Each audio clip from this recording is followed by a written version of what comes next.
there, folks. Y'all need to come on down to Old Town Trolley Ghosts and Gravestones and have yourself some fun tonight.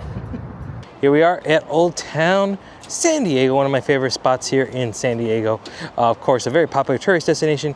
We're right here in the old San Diego Old Town Market. Lots of vendors and wares in here. Pick up some souvenirs on your travels.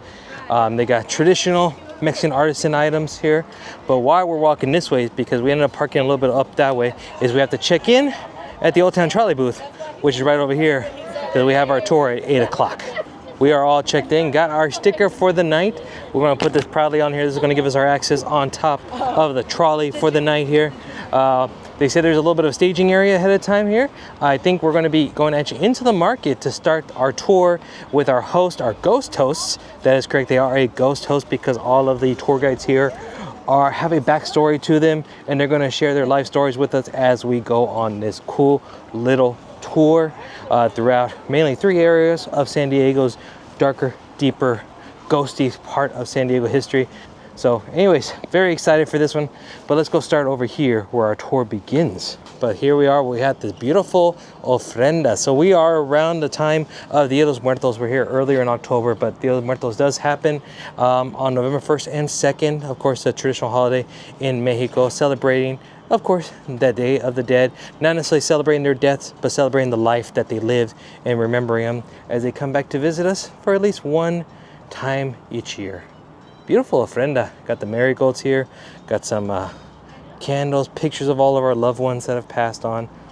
Cool little fact, if you look over here, it's a little blocked at the moment with the altar happening right now. But deep down there is the actual old flooring, or the old adobe floor of this whole area. This is obviously, this part right here is brand new or newer, but the original floor of this building back in the day from the mid 1800s is right in there beyond this plexiglass. So it's really cool. Now my name is Miss Margaret Wells, but you can call me Maggie if you like. I was born in a very small town in Kansas to a loving mother and father. But unfortunately, when I was just 6 years old, my mother, she passed away, giving birth to my dear baby brother. So my father and I were all the other had left.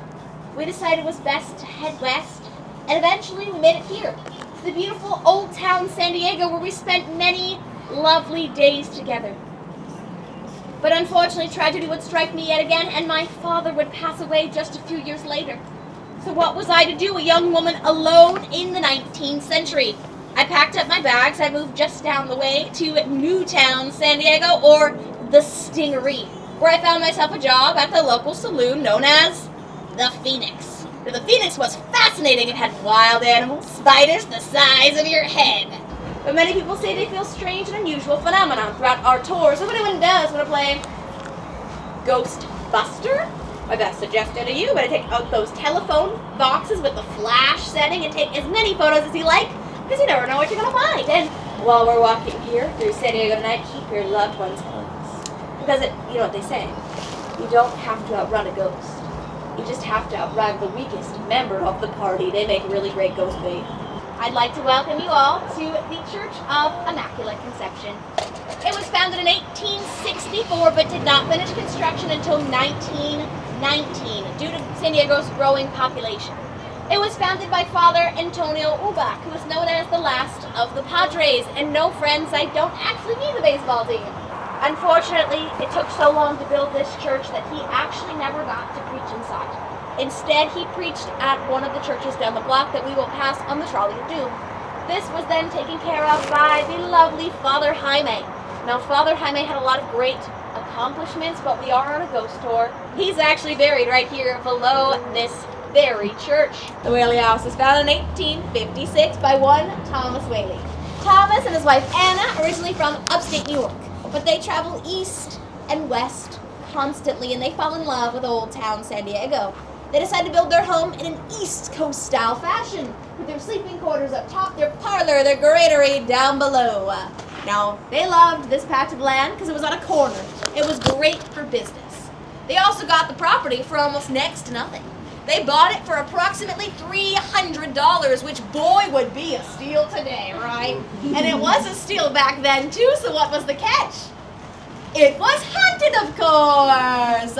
Did you know that just 3 years prior, this is where Yankee Jim Robinson was executed? Now, before you ask, yes, Thomas did know. He actually attended Yankee Jim's execution. And they say that he built the parlor archway of his home to mimic that of the hanging stocks. Many people say when they walk through, they feel as if someone is choking them. Yankee Jim is known to be the most active spirit here in the Whaley House. Many people say when they walk into the home, they see a very large man dressed in red standing on top of the staircase. Others say they see the face of Yankee Jim Robinson staring out that little window. Now, if it's Thomas that's around, look at the smell of tobacco, as if someone blew a pipe in your face. If it's Anna that's around beautiful Mrs. Whaley, you have the smell of her lovely lavender perfume.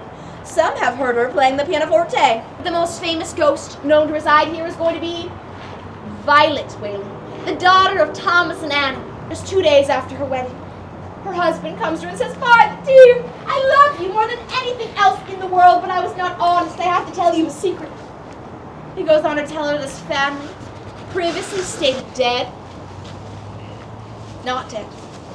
They simply disowned him due to his horrible crimes. He had an illegitimate child with another woman, and then he lost all of his money to yet another woman. He was a divorcee, and he expected the Whaleys to support them financially for 2 to 5 years. She wrote to her father. Her father said, "Come home, I will take care of everything." Poor Violet is put on melancholy watch, or what I like to call 19th century suicide watch. She asked her father for the keys to his study. That way she could get some writing utensils right down her feelings. She goes inside. She closes the door behind her. She opens the very last drawer of his lockbox. He forgot he gave her that key, the key to his handgun, which she takes back to her room alongside with those writing utensils, where she begins to forge her suicide note. The next day at 6 a.m., the family goes for a trip. She leaves that suicide note down in her bed, and she heads down to the outhouse. She closes the door behind her. She shoots herself in the chest. She actually missed her heart, hit the side of her lung, began to bleed out profusely, and immediately, with that gunshot rang out throughout the home. Her father heard it from the stables that used to be located on the other side. He ran over and started pushing on the door. His little baby girl bleeding out to death on the floor. All he could do was pick her up and hold her in his arms. He took her back to the parlor so the family could say their goodbyes, because the doctor would not be up for hours. And even if he was, they didn't know how to cure a bullet wound that close to the chest. Now to this day, they say that Violet Whaley, her beautiful green dress, wanders about this very garden. This part of the tour, we're on the grounds of the Whaley House. There's a lot of tours going on right now, but you can actually see some shadows in the window sometimes. Don't know if it's a ghost or just a patron enjoying a tour. Either way, so exciting. As we walk through the tour here, we are literally in the middle of San Diego Avenue. Famous restaurants here, Cafe Coyote. Got the Old Tames Cafe over there that way. But we are making our way now to the Campo Santo Cemetery to see some a lively group. Gotta be careful on these tours. Make sure you're looking both ways as you walk, because you don't want to end up as a attraction on this tour. And of course, as we walk through San Diego Avenue, the Campo Santo Cemetery was actually shortened after many, many years of under care and mismanagement. So there's actually a vast majority of the graves are not marked properly, but you'll see them where they got the little sites that say grave sites on them, just like that right there. Now I would like to welcome you all to the Campo Santo Cemetery. El Campo Santo is actually the oldest cemetery in Southern California. Its first burial plot was put in 1849. The last was put in 1897. There are over 477 bodies here at rest. Old Town and El Campo Santo used to go 2 blocks that way. You see, when they went to connect New Town San Diego to Old Town San Diego via trolley, they did not care who they paved over. And they say those buried here beneath the street, they're not happy about it. People who park over here experience car troubles. Your cars don't start, your battery is drained. In 1993, a group of students from SDSU wanted to know just how many people were buried here. they brought in state-of-the-art sonogram technology that penetrated the ground 6 to 10 feet. It's how we saw these beautiful large masses down below when they put in these beautiful grave markers all the way down the block as well as into the street. But enough of my yapping. Let me introduce you to a few of my friends. Step actually into the cemetery grounds. Right now it is, you can see there's a lot of decorations for Dia de los Muertos going on right now. You can also see some of the affluency on some of the people who are buried here, including they have the grave gates to protect them from grave robbers and desecrators. You'll notice they're in the middle of the cemetery because it's like a status symbol. The higher your paling fence, the more money you had. And of course, the more middle of the plot your cemetery plot was, the more expensive it was. There's actually some in the middle that are made of raw iron. Now this here is the headstone of Rafael Mamunas. Rafael is very beloved here in San Diego, but it does not start like that. You see, he is a violent alcoholic. One night he goes out drinking with his buddies at the local saloon, and the next day goes to give his wife a sweet kiss, good morning, welcome her into the day. But she doesn't wake up. Around her neck, an entire string of bruises, as if someone had suffocated her to death. And see, he is so intoxicated, he does not even remember committing the crime. He goes to Father Ubach and says, please help me, Father, I have sinned in the most unimaginable way. And the father says, I'm not going to tell the police, but you're going to do 3 things for me from here on out. 1, you will never touch another drop of alcohol for the rest of your life. 2, you will go to every single church service from this day on until your last day, and you will ring that bell every single day. And 3, you will become the Campo Santo Cemetery grave digger. You will dig each and every grave here, starting with your own wife's. He goes to every single church service. People love him. Women bake him pastries. Families invite him to the holidays. No one had any idea the crimes this gentleman had committed. And he did become the Campo Santo Cemetery grave digger. He dug each and every grave. Here at the age of 98, he dug his own. Great, now this here is the headstone of little Anita Gillis. Not much is known about little Anita. She passed away at 9 years old from scarlet fever. But we do know she was very beloved, for you see, when those students came in and did their investigation, they found an unmarked child cemetery here in the back. But little Anita got her own plot, so she must have been pretty special. Now they say that in her afterlife, that little Anita is either the most angelic of spirits, or the most devilish of spirits. The choice is up to you! They believe you leave her a gift. Perhaps a coin, a trinket. I see quite a bit of candy tonight, but I've seen a full hula hoop once, even a chair. She will bless you and your family for up to a year's time. But if you try to steal from little Anita, or you mock her and you say, oh, the ghost host has no idea what she's talking about, well, she will condemn you for the rest of eternity. So the choice is up to you. And we're about to meet with probably the most famous of all those who are buried here at the Campo Cemetery. So Yankee Jim, as we're going to find out, he was hanged due to stealing an old pilot boat. But there might have been a little bit of confusion because there was another Yankee Jim at the same time who had a little bit more of a nasty record than he did, but they decided to make an example out of him and hanged him at the gallows. Yes. Now I know we talked a little bit about Yankee Jim earlier, but this is his origin story, so to speak. He is a known horse thief in San Francisco before he moved to San Diego in June 1853. And let me tell you, friends, he stuck out like a sore thumb. He's about 6'3" in height, which is shocking at the time because most men are about 5'5". He also really liked to wear red shirts, and he was originally from Australia, so many believe he had a strong Australian accent. So it took no time for anyone to recognize Yankee Jim saying hi to him everywhere he went. He says to 2 of his buddies, hey, let's steal a boat! So they go out on a rowboat towards the only supply ship they can find, the Plutus. They assume no one's on board because it's very late at night. Boy, are they wrong. They begin to row and that captain yells, hey, there is nothing on this boat worth your life. Turn back around. Eventually he gets so fed up he fires a warning shot and it hits Yankee Jim square in the arm. Luckily they're able to get away. He knows people are going to come looking for him, so he goes home to lay low. Unfortunately, though, it takes exactly 3 hours for that captain to say, hey, a very large man dressed in red just tried to steal my boat. Lo and behold, he's yanked from his bed and brought down to the county judge, where his 2 buddies are already waiting for him. They each go first, and they are sentenced to a year in prison. He's like, oh, this is a sitch. They got a year? I'm gonna get a year. It's gonna be great. Well, he's actually sentenced to grand larceny. And that punishment? Death by hanging. He's brought down to the old town hanging grounds. Now, the way a hanging works this time is they tie a noose around your neck, attach you to a very large pillow, put you on the back of a wagon attached to a horse. When that horse moved, it'd fall off the back of the wagon, your neck would crack. Boom, you'd be dead. Well, this execution's not going the way they thought it would. For one, that horse does not want to move. They actually have to drag it out. And when he finally falls off the back, they didn't take him for Yankee Jim's tall size. The cord is way too long. He's standing on his tiptoes, struggling for air. Everyone is silent. He begins to swing back and forth, as if he is on a pendulum.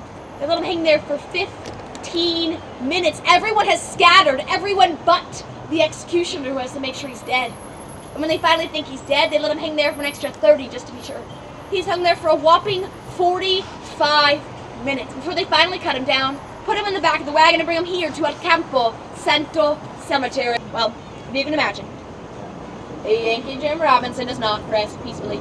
Don't worry, as we all know, he's not hung at Campo Santo Cemetery. He's made his way up Main Street to enact revenge on his final place of the living, the gallows, or the Whaley House. Alright, my friends, it's come to my favorite part of the night. It's time to ride the trolley of doom! So now, as we leave El Campo Santo Cemetery, we're now on our trolley. So now we're going to head to our further destination, which is going to be Pioneer Park.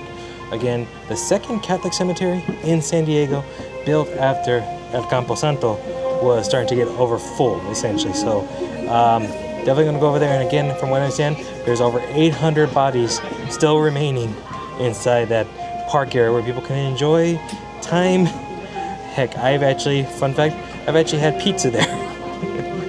Eating pizza, had picnics there, so it's creepy and fun at the same time, hanging out with some dead guys. Have you ever been to a wake? Alright, a few less of us, but we can't win them all. Now, funerals and wakes have been around for centuries. But before modern embalming, they were a little bit different. Imagine going to pay the respects to your dear departed grandmother and getting a whiff of her decomposing body. Ew. But it's why you're bringing flowers to a funeral now, right? To mask the scent of decomposition. There was another problem, though. We didn't always know when our loved ones were dead. It's why we started propping them up in the parlor for days, often weeks at a time, in hopes they might just wake up. Unfortunately, not always the case. And 3% of the population was buried alive. Before the San Diego community, or the settlers called San Diego home, it was originally home to the Kumeyaay Nation, San Diego's original Native Americans. And the Kumeyaay had many fascinating traditions, but my personal favorite involved their funeral practices. Instead of burying their loved ones underground, they would build huge funeral pyres next to the water, hoping when they set their deceased on fire, their cremations would rise into the heavens. Unfortunately, though, when they were converted to Catholicism, they were told they must bury their loved ones like the good Catholics before them. Originally, this devastated the Kumeyaay, but they didn't fret. Instead, they simply came up with a creative solution, and they combined their traditions with that of the Catholics. And they'd bury their loved ones for up to a year's time, keeping hold of their earthly possessions. And then, at the end of the year, they would have a celebration, a bonfire, lighting their earthly possessions up into the sky and releasing them into the heavens. Here we are after the lovely bus tour. We're here at Pioneer Park, also called Mission Hills Park because we are in the Mission Hills area. But like I said, this was an old cemetery. This was actually the second cemetery built after the El Campo Cemetery was starting to get overrun with bodies. It remained a cemetery until 1957 when actually a California state law passed that if there was less than I believe it was less than 10 burials within a 5-year period, then they can essentially consider that cemetery abandoned. It was pretty much abandoned for the most part. It was left in disrepair. So the city essentially said, why don't we make a park out of it?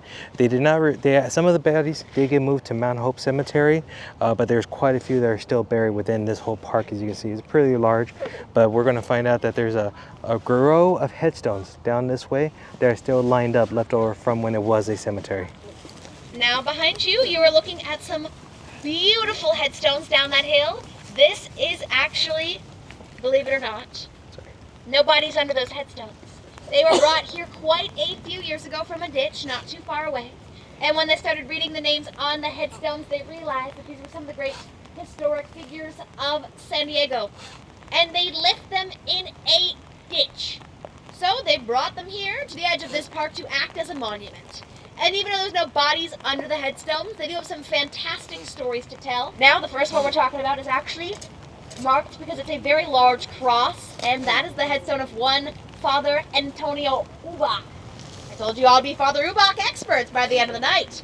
Now, because that church took so long to build, well, he had a few passion projects in between.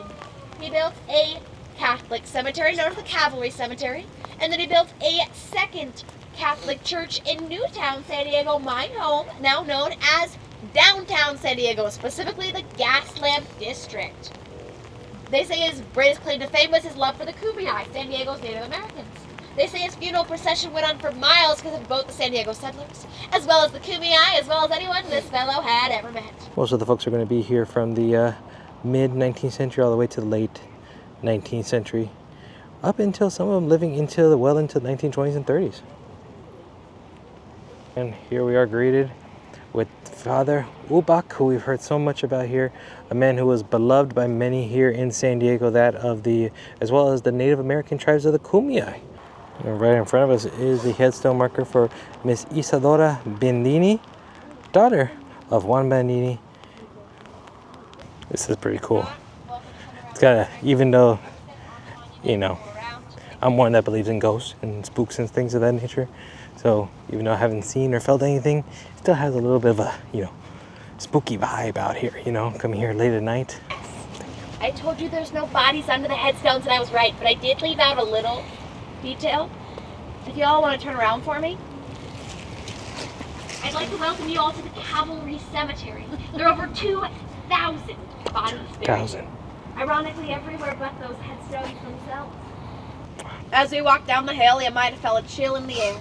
They say this place is extremely haunted. There was a lady in gray that wanders the perimeter. People for years have been trying to figure out what she wants because she messes with their Wi-Fi, their electricity. No one's been able to figure it out. Gents, I don't recommend using this bathroom, as the children at the elementary school say there's a little ghostly child that hides under the men's bathroom sink and pulls at their ankles. Ironically, though, that perimeter for the cemetery goes directly through the men's and the women's restrooms, so there will be no hauntings in the ladies' room. My favorite story involves the house back here. A young couple moved in around 1995 with their 16-month-old daughter. One day, the husband sets his daughter up for a nap. He closes the crib, turns on the baby monitor, the kind of the time where you can hear something. You could not see something. And he goes downstairs to get some housework done. Well, about 15 minutes and he hears music. It's a lullaby in Spanish. He thinks, oh, how sweet. My wife is taking Spanish classes since we moved to San Diego. Here she is singing to my little girl. He's standing there by the baby monitor thinking about how amazing his wife is. And as he's doing so, his wife walks back in the door from taking out the trash. So who was singing to their baby? They sprint up the stairs as fast as they can. And there she is, standing up in her crib, staring out the window. The child lock on the window had been ripped off. And the window, wide open. Notice there is no signs anywhere that says this used to be a cemetery. It's actually because they don't want you to know. You see, if you all knew they were living above the dead, well, the market for these very expensive houses would go way down. So tell everyone. Yes. Just a thought. It makes me need a stiff drink. Anyone know where that term comes from? A stiff drink? Well, back in my day, people weren't just donating their bodies to science. Shocking, I know. So if your fancy schmancy university wanted to experiment with a cadaver, perhaps try a new surgery, well, the only way to do so was to get in close with your local grave digger. They could find you the body of someone who would not be missed. It wouldn't be that surprising to open the casket and find nobody inside. But a lot of these times, our fancy universities and our small town cemeteries, they're pretty far apart. So how did we hide the body, stop the smell of decay, and the rigor mortis properties? Well, we killed 2 birds with 1 stone. We put them right inside a whiskey barrel.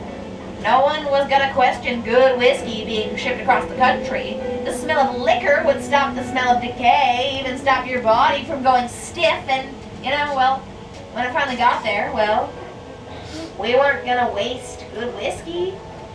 So we had ourselves a stiff drink. Let me leave you with one final poem. Tonight we walked where spirits dwell. I told the tales they had to tell. Now I will not, for visits from the dead, denied as I sleep inside my bed. Know those who need to fear the most are those who did not tip their host. So please let's cheers to the ghost. Now we're back. Had a wonderful time. So a few thoughts about this one. First of all, with the video, obviously, I'm not going to showcase the whole tour, bits and pieces of the whole thing, but I'll tell you this right now. From beginning to end, there was a little bit of like a je ne sais quoi, which I don't know what that means. But, you know, like a little bit of something in the air, like, you know, I didn't really feel ghosts. I didn't see a ghost. I would have loved to. Pretty sure I felt ghosts before, you know, especially at the Whaley House. I've actually had experiences there before, but that's for another video.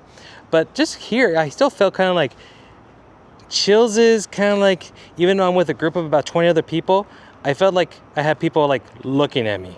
I don't know, weird. Like, you know, especially when we were at the Campo Cemetery and around the Whaley House, I felt a little bit more kind of like there's somebody here. Maggie was wonderful, our ghost host with the most. She was absolutely perfect, very energetic, lively, even though she's supposed to be dead. So I learned actually quite a bit new that I'd never even heard about of San Diego. And I thought I was like a San Diego, you know, knowledge type of guy. So very cool, very interesting, highly, highly recommended.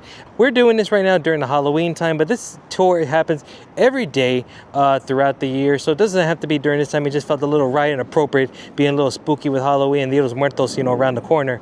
Felt right to do this tour. This tour runs daily.